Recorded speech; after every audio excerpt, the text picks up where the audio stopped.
Hello, everyone. Welcome to the DMV Business Show. I'm your host, Otto Sevilla, and today I have a very special guest for you, Jeff Shi. Jeff is the founder and CEO of Insurtech Groups. Welcome to the show, Jeff. Thank you. Thank you. Thank you for having me on your platform. Of course, the pleasure's all mine. Really humbled to have you on, and I can't wait for you to share the story. But before we go into your personal and business journey, if you can give the audience, Jeff, just a brief general overview of who is Insurtech Group, please. Insurtech Group. Yeah. So Insurtech Groups is basically a catch-on phrase. Fintech, blockchain, these are fuzzy words. And Insurtech is basically taking something that's a very traditional, very legacy, industry. And we are trying to improve the client experience through using third-party technologies and our own technologies. Awesome. So it's tech and also mixed with insurance company. Correct. Okay. We all know that usually financial institutions and insurance institutions are the last to leverage any insurance product or security products or financial products because there's a lot of promise that these companies build on top of that, right? So if anything goes wrong, there's a lot of things that could be very detrimental to our entire financial foundations. So these insurance company and financial company, they move a lot slower compared to many, many other industry. I mean, if you think about how fast our internet, our AI, our mobile, our apps, Web 2, Web 3 have all transformed our spaces, insurance and banks are usually the last to go. That's very true. There's a lot of old dinosaur industries like that. Yeah. I feel like I'm in one of them myself with commercial real estate. So I definitely get it. So before you got into the insurance industry, are you originally from the DMV area? I am. So I'm an immigrant to this country. I'm a naturalized U.S. citizen, and I came here when I was 11 years old. I moved to a little town called Reston, Virginia. It wasn't really on the map back then, and a bunch of New York developers bought it up, and then put some money into Reston. And so I grew up in Reston, Virginia, and then I moved out to Chantilly when I was 18 years old. So I really lived within 15 miles of a tiny section in Fairfax County, Loudoun County, my whole life. Oh, that's great. You said you moved to this area when you were 11. Where were you born? Beijing, China. Okay. So, All right. So at the time, 23 million populations, tiny little city. So tiny, very tiny. yeah. Do you go there back often? Probably been back 3 times Oh, for short visits the last sure. 20 years, and it has changed a lot. I'm sure. What do you remember growing up in Beijing? I mean, you still most of your young childhood was there. So do you remember what were you into? What did you like? How was it back then? Yeah, so the Chinese government was preparing their children for the global stage. So, for example, you had to learn English 3. They have English 1, English 2, English 3. By the time you want to get to high school, right? You had to pass English 3 before you can apply for high schools. And high school wasn't like a thing that you can just get into. It's very competitive to get into high schools. I left China once in the fifth grade, and we were taking algebra at fifth grade, and then that went Wow. with me until my junior year here. Our education system is 8 a.m. to 4 p.m. Monday to Saturday. So, in Asia, there's a culture called 996, right? 9 a.m. to 9 p.m. working hours, and then 6 days a week. So they prepare you from elementary school all the way up. And Beijing's cold is like Boston, Chicago type of cold. And when I was 5 years old, 6 years old, 7 years old, I started biking to elementary school, and then our average bike each way is about an hour, so 2 hour ride.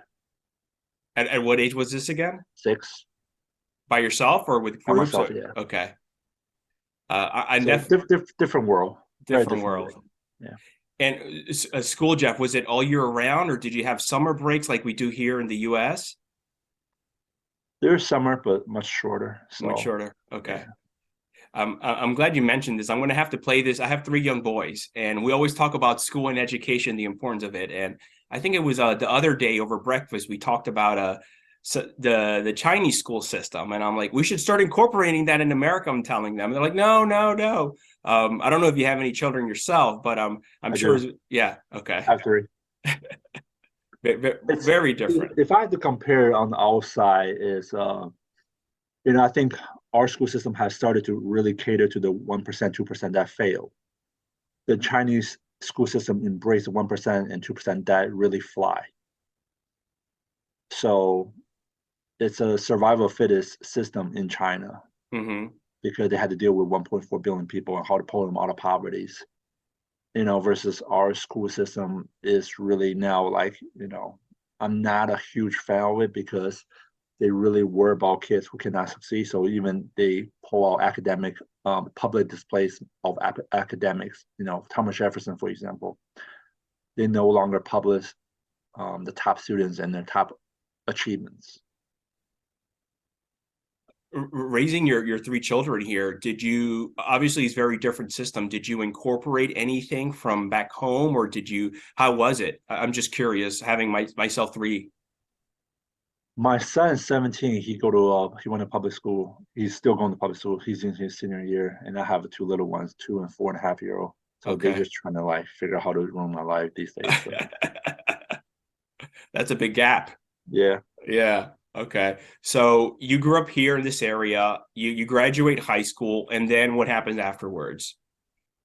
Um, I was really trying to figure my life out. So, I was working at Olive Garden, working at Circus City, a lot of odd jobs and the same time, like two jobs at a time, working nights and weekends. Had a car performance shop, which was very interesting. So if you ever remember the movie Fast and Furious, Of course. so I got with another guy. He was a very mechanic minded, and I was very network minded, and together we built a car performance shop, very very similar to the Fast and Furious. Um, and we started doing drop ship internet sales of dial up internet. Well, it was just AOL as dial up internet, and we were advertising in many many other forums. Before Facebook group was popular, it was internet forums, right? Hmm. We were selling worldwide of aftermarket car products, and we had a very niche market. So we did that for 5 years, and I even appeared as a model by Dunlop Tires as a sponsored model in 37 different magazines. We were East Coast distributor and regional distributor for many of the top brands. Did really well, but at the end of the day, I felt like it was time to move on and moved on and then sold cars for 5 years, which was interesting. At the time, I just realized that I spent the last 5 years of my life in business. I don't have degrees. I don't have a specific skill set like cybersecurity or IT or web development or whatever. And so I just decided to go into sales, something that I know. Hmm. Next thing you know, it was one of the better things I ever done because it taught me a lot about human interactions.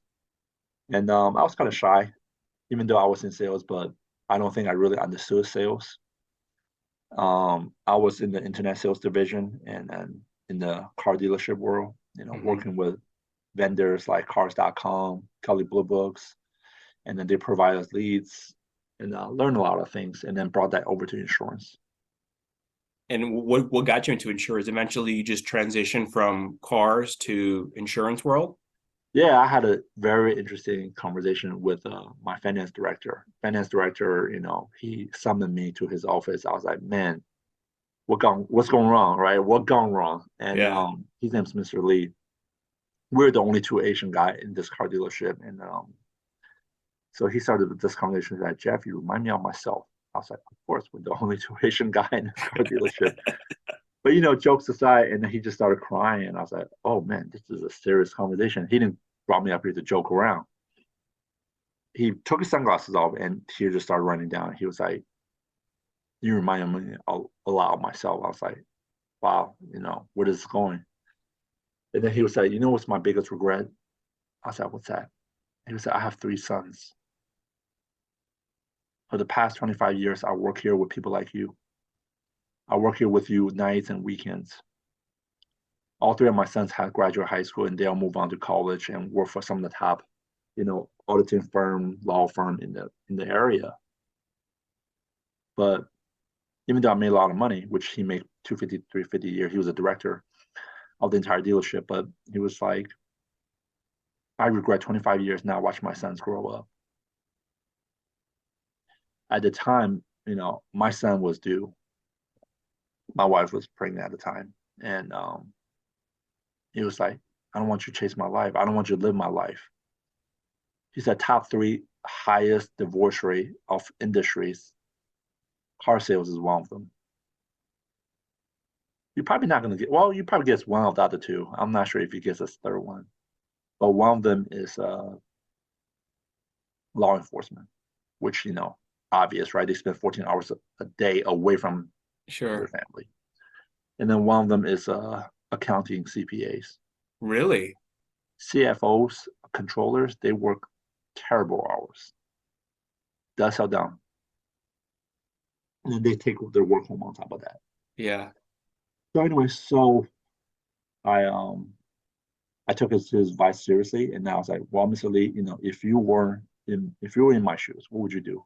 Because I see everyone's credit app because they buy cars, right? They had to fill credit app. And he was like, three industry make a lot of money based on their skill set, not flat, fixed income, but with upside, real estate, and I really like commercial real estate. That was number one he listed. Number two, he was like, insurance, there's a pretty high failure rate, but once you can make it at year number 7, that's the key. You got to get to year number 7. I never knew what he meant until later on. I realized what he meant. That year 7 number is a true number. You had to put in 7. And then the number 3 was mortgage. He didn't have a mortgage number 1 because mortgage is seasonal. It's all due to the government. You can control it, right? It's rates. So guess I picked number 2, right? Yeah. I picked number 2 because I thought it was a safer route because everyone needed it. It's easier to sell something need versus want, right? And I thought with my sales background, I can build process around it. And I have learned a lot working 5 years in the car industry. It's kind of similar industry. And I think, when you sell in a car, you're selling a want versus a need, and it's hard to sell. So I took a lot of what I learned and started with employee 001, employee 002, got up to 60 plus employees. We have 5 locations serving 6 states in the DC, Maryland, Virginia area, Pennsylvania, Delaware, West Virginia, DC, Maryland, Virginia. We had 23,000 policies served, $27 million premiums, and we were at 4.7 million total revenues. Mm-hmm. I was running a very extremely efficient business. We're close to 50% EBITDA. And I think at that point I reached the ceiling, and I was like, you know what? I was working for a captive insurance company, captive, which means you only have one product to sell, one product, one brand, one price, one choice. Mm-hmm. So I sold my business, 3 times the, revenue, and on average, some a little bit more, some a little bit less, and decided to start all over again and become an independent agency broker. Now, there's a lot of independent agency broker out there in America, but most of them are solo operation or smaller operation, right? Mm-hmm. So how do I run it at scale is my challenge, right? And right now the whole insurance is very old. And remember I talked about technology earlier. So when you go on Google search on your mobile, right? You pull mobile, just type auto insurance, home insurance. 80% of the revenue who bid on Google search keywords are 4 of the main direct to consumer companies: Geico, Progressive, Liberty Mutual, and USAA. And you spend 30 minutes on the phone with them or 15 minutes online with them. But when you spend all that energy and time, your results are always one price, one product, one option, one choice, one brand. Mm-hmm. And the other 18% of people who are bidding on your mobile search, whether you're home insurance or auto insurance, are State Farm agents, Allstate agents, Farmer agents, right? They're subsidized by their insurance carrier. But also when you spend 15 to 35 minutes with them, it's also one brand, one product, one price, one choice. So I want to leverage the old world of having a broker with 20 plus options and marry together with the new world where mobile search is our future of everything we do. And we leverage with AI texting, AI telemarketing, to continue the harnessing and farming through the funnel of the insurance journey process. So today you can fill a form, but you don't have time. We will continue to follow up with you by text, by telemarketing, and these are all opt-in form, TCPA approved process that we use. So we use the technology and leverage the technology of $1 billion call center, but run on a smaller scale to serve our local customer population. 6.5 million population in Maryland, 8.5 million population in Virginia, and we are in 9 of the Mid-Atlantic states. How are most customers finding it? You mentioned earlier, as far as when you search something on Google, it's the big ones that come up. So how are they finding InsurTech? So we play both ways, right? There's 3 ways we focus on. The first is organic, right? Organic is very simple. We have Yelp reviews, we have Google reviews, we have network, we have referral networks, we have commercial agents, real estate agents, personal line agents, mortgage agents. They all send us referrals, and just people I know from Facebook. I have a pretty good following of 25,000 followers on LinkedIn, 5,000 on Facebook. And then there's like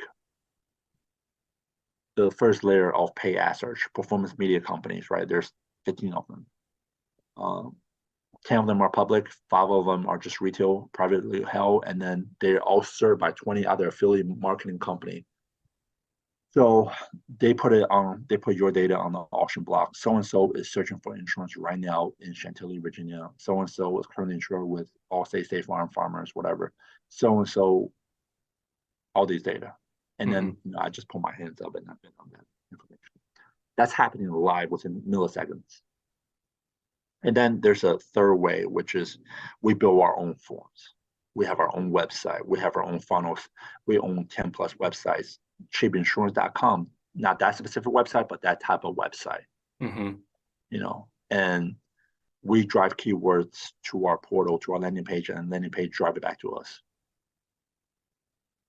Not many, very few insurance companies, agencies are implementing tech the way you're doing in your organization, right, Jeff? I mean, when you fill a form online, the minute that form, name, number, email, address, and then it drives you to the second landing page number 2, who are currently insured with, are you ready to get an insurance quote? The minute you click on that, it becomes a certified lead with a timestamp. The whole time when you're on your mobile search, you click on a website. The minute you click on a website, we are recording your browser scrolls, right? Anything you type, anything you select, anything you choose, we're recording it because that's protecting us from consumer TCPA process, so we don't get sued, right? Because we just did not call you out of blue without your permission, right? You opt into that. So that becomes a timestamp. It gives package, and then now get dropped in the file, and then now your file, you just hit that, yes, I want to talk to an insurance agent right now. But that little data lead go into our dedicated phone number, and then it hit our dedicated phone number, and it calls all of our agents who are active sitting by the phone. If they just do outbound call, it will hang them up and then push the inbound call in. And then there's 10 agents, for example, right? And whichever agent press accept first, they now accepted that lead. And then now our system is immediately calling you back. But it all happened within a second. So all you did was you hit, yes, I'll talk to a live agent. And then now you're getting a phone call on your cell phone. That's how that whole process happened. But we do this on a live bid, and then we also have English version and Spanish version as well. So we can have Spanish version. Spanish agents speak with you because they are 1/6 of our demographic population in this country, and they're the biggest underserved market in the United States. The Hispanic population. Hispanic population, yep. And they're great customers. So, that's one of our things is, we want to democratize insurance for all. Yeah, and they're probably sticky too, as far as they don't leave. Very sticky. Yeah. So when your agents are calling, they're calling on behalf of InsurTech. Correct. Okay. Jeff, and they represent many carriers. They work for our company, but they represent many carriers. And they're a true broker. If I can take you back briefly for the moment when you sold your company, when you were just under one brand, under one umbrella, you could only sell that company. Was this recently, or how long ago was this? That was 2019. Oh, so just a couple of years ago. And I'm just curious because I remember that comment Mr. Lee said it will take you 7 years to build. Did it take you 7 years? Did it take you longer? Or how long were you in the business when you finally sold? Technically, InsurTech is only in its fourth month. In Uh-huh. between the middle, I joined another gentleman in Texas, and I did another startup for 2 years. And we actually had a vision split. He wanted to take the company into a software, build it into a tech, and I want to focus the company as a scalable agency because you know it takes a long time to be good at something, right? They say first you got to put in 10,000 hours, and then you go from average to good to great, and then every time you do something new, it could be in the same industry, but if it's not something you've done before, it's something new. Mm-hmm. So I see. What made you decide when you sold that agency to obviously reestablish a new one? Now you can sell different carriers, but at the same time incorporate the tech because I see people like that, like insurance brokers, but they don't do at all remotely 1/10 of the tech that you implement. yeah, we implement some cool tech. I mean, there's email retargeting, there's social media retargeting, there's mobile retargeting. There is so much more I can't even share because what we do is a little bit creepy and spooky because the power of data and internet. So Well, so what was it your idea to say, hey, look, I'm going to do things differently here with the tech and insurance and combine both of them and marry them? yeah, I mean, I put myself out there, go to different conference and check out different techs, and there's a lot of tech that's ahead of the insurance world. Insurance world is slower to adapt, Mm-hmm. and especially when you play in the data world, affiliate marketing world, it's pretty wild. What would you say drives and motivates you today? Um, my wife, she preaches. We got married. In a missionary trip to in Uruguay, and I think I'm really good at this. But at the same time, like I want to get to a point where I'm making industry changing impacts, and then once I get to that next point, is a bridge. It's a bridge to help me build the next thing I want to build, which is having to do with helping people who've been human trafficked. Why that? Internet, the explosion of internet. If you think about TikTok, Snapchat, Grinder, Pornhub, X videos, we are exporting our technology worldwide, and we are exporting porn worldwide. And in America alone, the average number of 2 million children get trafficked a year sexually, right? And then you Mm-hmm. have unregistered number of Native Americans and unregistered immigrants.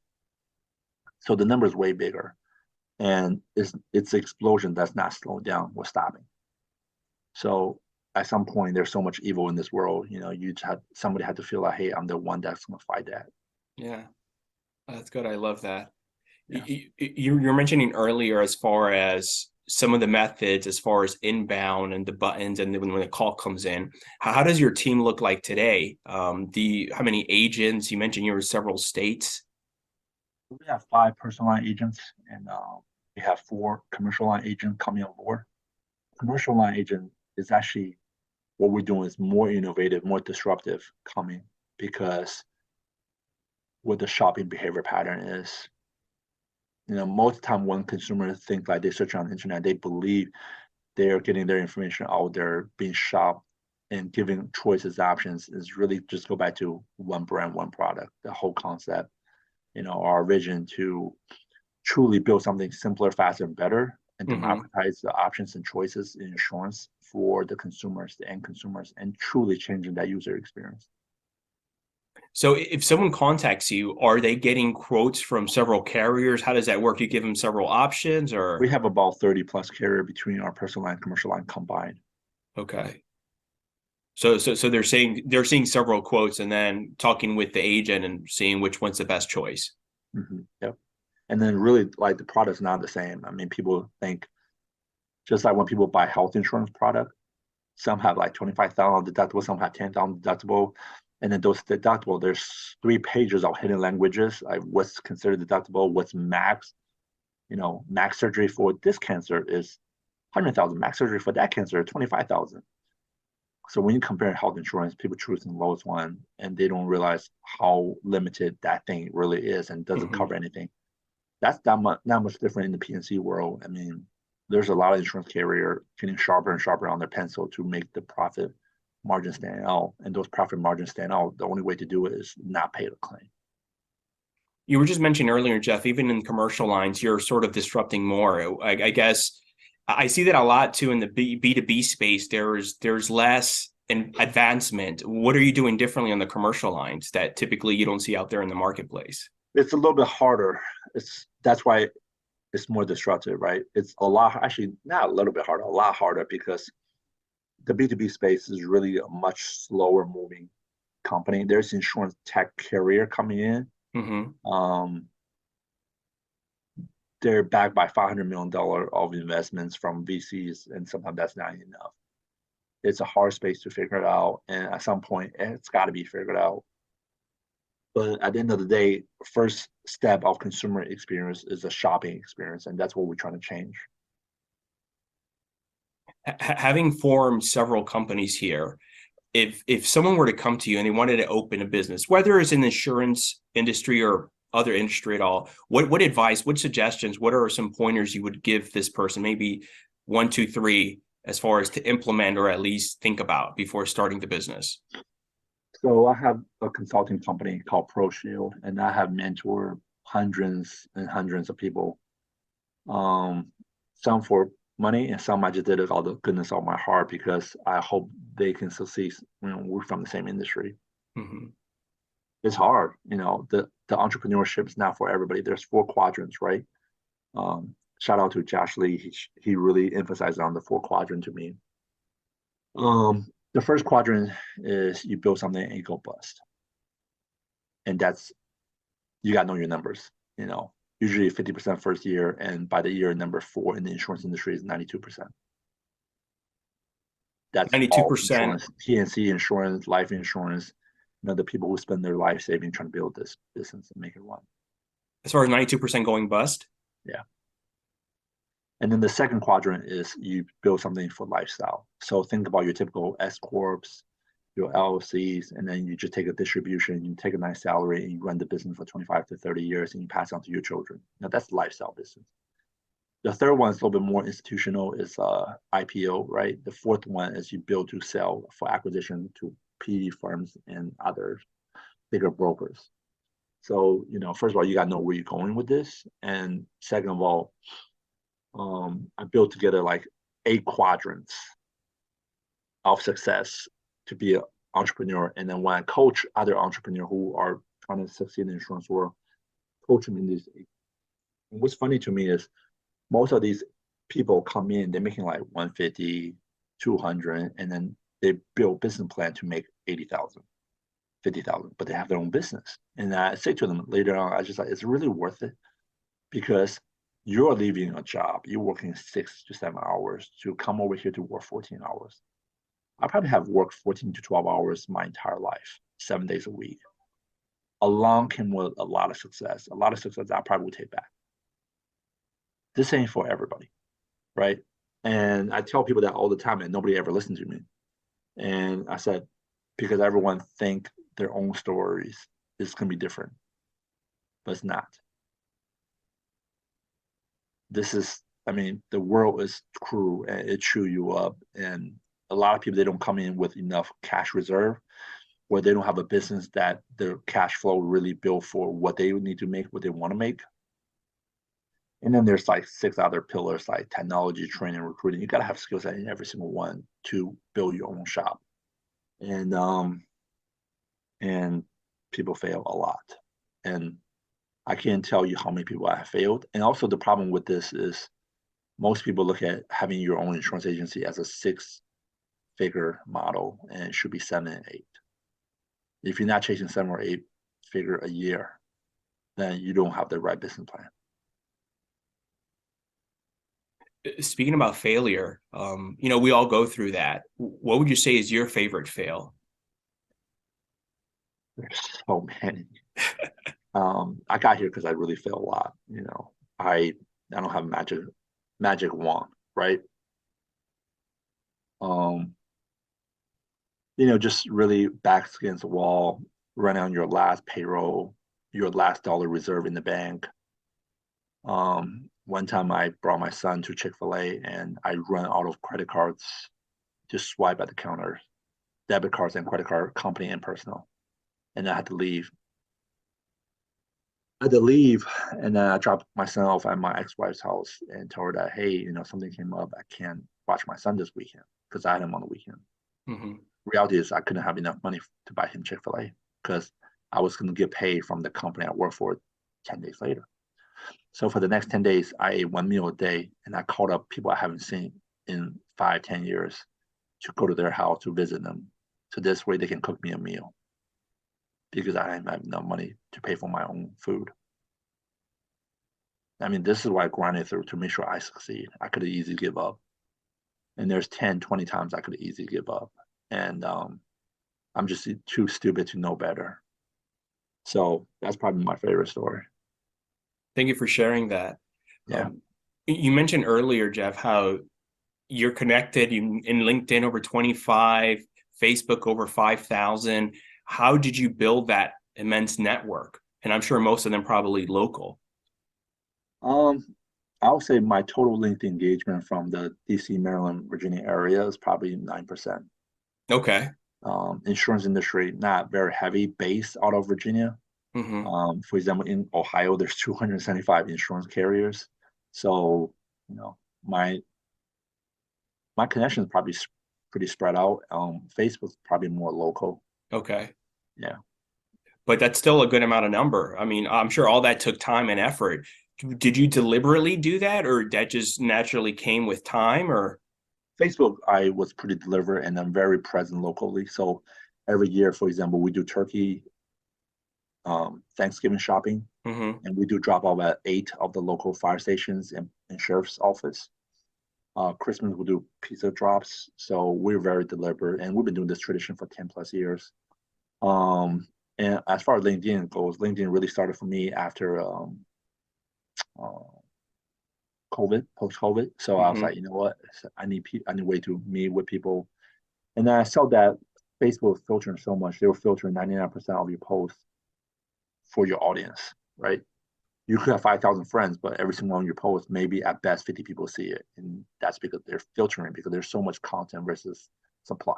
Yeah. LinkedIn, there's a lot of lurkers and not enough posters. So when you get a LinkedIn post, depends on the time of the day, 5%, 10% of your people see your content, which is really cool because, and also I think LinkedIn's here to stay a little bit longer. Right now with so much geopolitical tension, TikTok could be the next thing that get banned. If you think about how many influencers have built their entire business model on TikTok, That's right? true. And they're fantastic content because TikTok share a lot of that ad rev with them.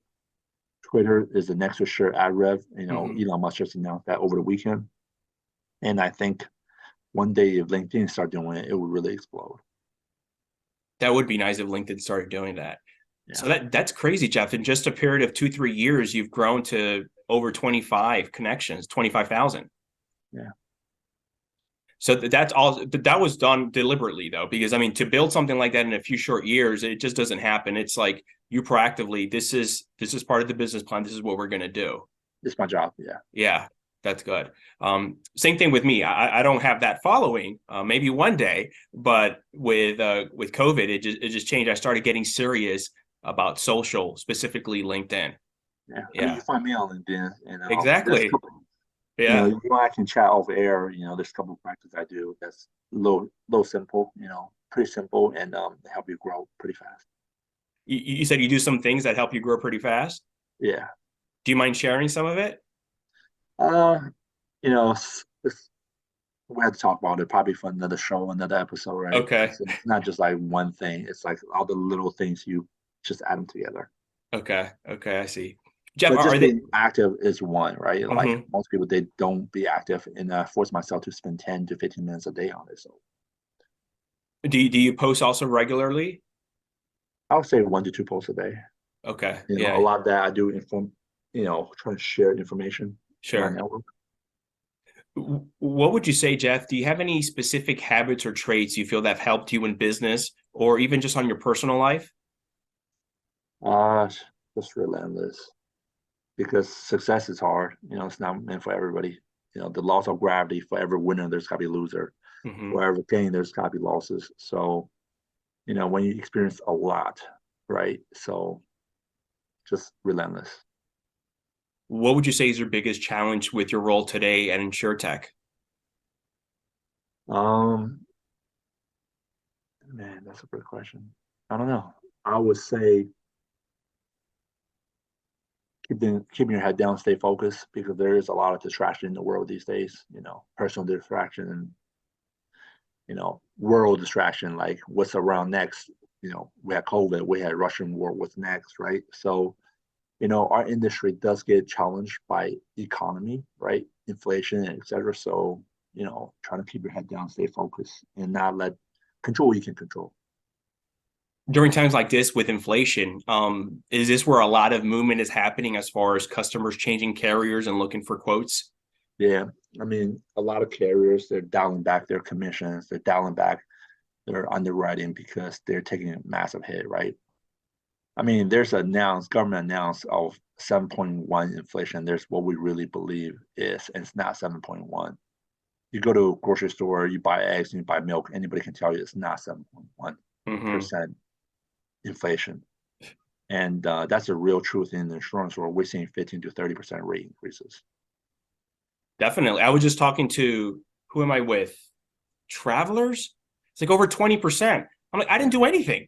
yeah. I've been a great long-term customer, and I'm like, I'm looking at other options because it's just crazy. I think it was over 20%, 20 to Maybe we 30. I can can't provide remember. you and your family a quote after this. There you go, Jeff, a new customer. And you can experience our process firsthand. Oh, that would be cool. Yeah, it's really tough these days, because insurance is just somebody with the actuary, right? It's just a piece of air, piece of algorithm they made up. I am betting Herndon, Virginia is a better claim area than Reston, Virginia. So this is the actual I will give them. You know, it's a bet. Yeah. What do you know now that you wish you would have known at the start of your business career? I don't know. It's kind of one of those questions, what will I change? And I don't think I'll change much because, the hardship have built me for what it is today. Yeah, that's true. Coming to an end here now, what are you most excited about? I am most excited about there's a massive shift of agency retiring, just like your industry, mortgage industry or real estate industry. There's a lot of people with a lot of expertise, but they're retiring, right? So there's a new group of people with expertise. At the end of the day, people might think company like Redfin or Geico Online are here to replace people in your industry. The most savvy buyers, they want to talk to the people who are the smartest to give them best advice. The most savvy buyer, they're not online shopping because the internet doesn't tell them anything else the next person doesn't know. Hmm. They're seeking people who have industry experience and industry expertise and industry advice. And I think with all those people who have the advice retiring, who have the expertise, that really make us stand out. People your age, my age, we're probably the next one to catch the throne. Catch the handoff, and it's gonna be a fun time. With all of these people retiring, I know you sold your book of business in the past. Is that something as far as growth, or is that something you don't want to look into as far as purchasing another It's company? it's growth, right? Because where they retire, where they're going. At the end of the day, it's a transferring of wealth, right? Hmm. So what's popular for Virginia, what's popular for Maryland is people retiring in Maryland, they go to Delaware. But what's popular for Virginia is I see many Virginia people retire in North Carolina, South Carolina, Florida, and Tennessee. Those are the four most common destinations they want our, insured call us, say, hey, I'm retiring. I said, where are you going? They're like, South Carolina. I was like, of course, shocker. But Florida is the number one most popular destination for Virginia people, and then Tennessee and North Carolina is probably the next two. Okay. When you're not busy working, Jeff, what do you like to do for fun in your free time? Basketball and poker. Do you play professional poker? I don't, but some of the people I play with made some deep runs at World Series Poker and WPT, so that gave me hope. Ah, okay, nice. I'm a math guy, so when I'm at the table, I can do math pretty fast. ever call, there's and then there's people I stack different odds against. I'm sitting there doing calculation, put odds on each person. So maybe one day we'll see you there. That's my goal. Nice. Jeff, if people want to learn more about you and InsurTech, where can they go? I'm more active on LinkedIn, so I actually stay pretty social on LinkedIn. So search Jeff, Jeff Shi, Shi, and on LinkedIn, and then you see my company tagged to me. So Great. and also, Jeff, if you want to get a quote, InsurTech, INSURTECH, InsurTech Groups with an S.com. perfect. Thank you so much for taking the time and being on the show today. Really appreciate it. Yeah, thank you very much for having me. All right. Take care. Take care. Bye bye.